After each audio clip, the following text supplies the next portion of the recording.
اللهم صل على محمد وآل محمد.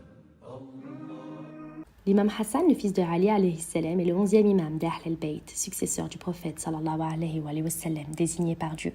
Son nom le plus connu est Zaki, qui signifie le pur. Mais il est aussi connu sous le nom de Askari. Le mot Askar en arabe signifie un camp ou une ville militaire. Et étant donné qu'il vivait dans la ville de Samara, qui était un camp militaire, il était appelé al-Askari. L'imam al-Askari alayhi salam a passé une partie de sa vie avec son père, l'imam al-Hadi alayhi salam. Il ne se séparait pas de lui, même durant ses voyages.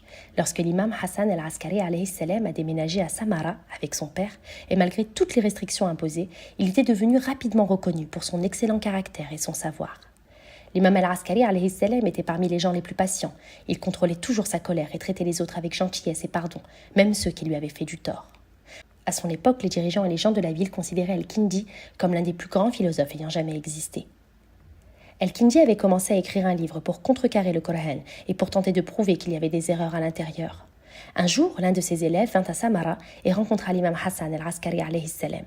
L'imam al-Askari alayhi salam dit à cet élève : « N'y a-t-il personne parmi vous pour montrer à votre professeur ses erreurs d'approche et de jugement sur le Coran ?»« Je ne peux pas débattre avec lui, » lui répondit l'élève.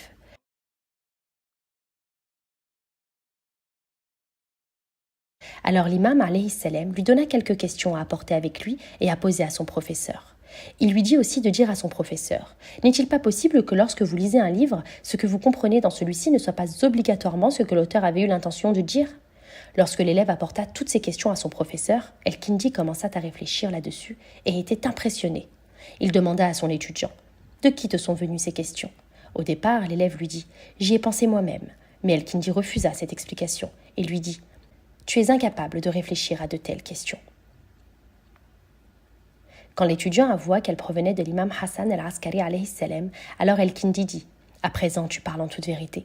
Seule une personne de cette maison aurait pu penser à de telles questions. » Alors Al-Kindi brûla le livre qu'il était en train d'écrire contre le Coran parce qu'il réalisa qu'il n'avait pas de vrais arguments pour prouver ses propos. Les dirigeants abbassides étaient particulièrement durs avec l'imam Hassan al-Askari alayhi salam parce qu'ils avaient entendu que les Shia croyaient que son fils serait le Mahdi. C'était avec ces conditions difficiles que l'imam Hassan al-Askari alayhi salam devait à la fois cacher son fils mais aussi informer les Shia proches de sa naissance. L'imam Hassan al-Askari alayhi salam était emprisonné à maintes reprises et il était détenu sous une surveillance très étroite. Lorsque l'imam alayhi salam était libéré de prison, il y avait une tension entre ceux qui étaient au pouvoir et les dirigeants étaient constamment renversés et tués. Et c'était dans ce contexte que l'imam al-Mahdi naquit le 15 Sha'ban. Sa naissance a été gardée secrète et seulement un petit nombre de compagnons proches de l'imam Hassan al-Askari alayhi salam en avaient été informés.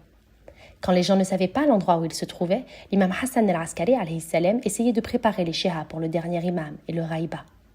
Par exemple, l'imam Hassan al-Askari écrivit de nombreuses lettres à différentes personnes.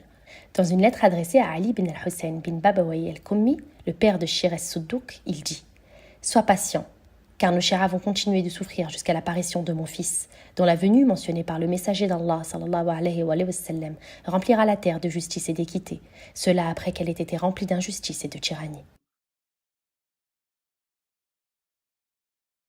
L'imam al-Mahdi est un grand miracle. Allah a dissimulé sa naissance, tout comme il avait dissimulé la naissance du prophète Moussa alayhi salam. L'injuste dirigeant renforça son espionnage de la maison de l'imam. Le dirigeant avait peur de se faire renverser par l'imam alayhi salam et décida finalement d'empoisonner l'imam al-Askari alayhi salam. L'imam al-Askari alayhi salam fut enterré à côté de son père, l'imam Ali al-Hadi alayhi salam à Samara. L'oncle de l'imam al-Mahdi, connu sous le nom de Ja'far al-Kaddab, le menteur, qui fut appelé par certains plus tard Ja'far al-Tawwab, le repenti, clama être l'imam et le successeur et s'avança pour réciter la prière. À cet instant, l'imam Mahdi apparut, le remit à sa place et lui dit : « Je suis plus méritant pour prier sur mon père que vous. » Après que l'imam al-Mahdi ait terminé la prière pour son père, les gens réalisèrent qu'il était le 12e imam. L'imam al-Mahdi disparut du grand public et seuls les représentants vertueux et dignes de confiance étaient capables de le voir. Cela marquait le commencement de l'occultation mineure. Le régime abbasside était terrifié et inquiet à l'égard de l'imam al-Mahdi. Ils surplombèrent immédiatement la maison de l'imam Hassan al-Askari alayhi salam et les maisons voisines. La maison de l'imam alayhi salam fut fouillée, puis scellée et verrouillée. Ils n'ont jamais pu trouver l'imam al-Mahdi, puisse Allah hâter sa réapparition.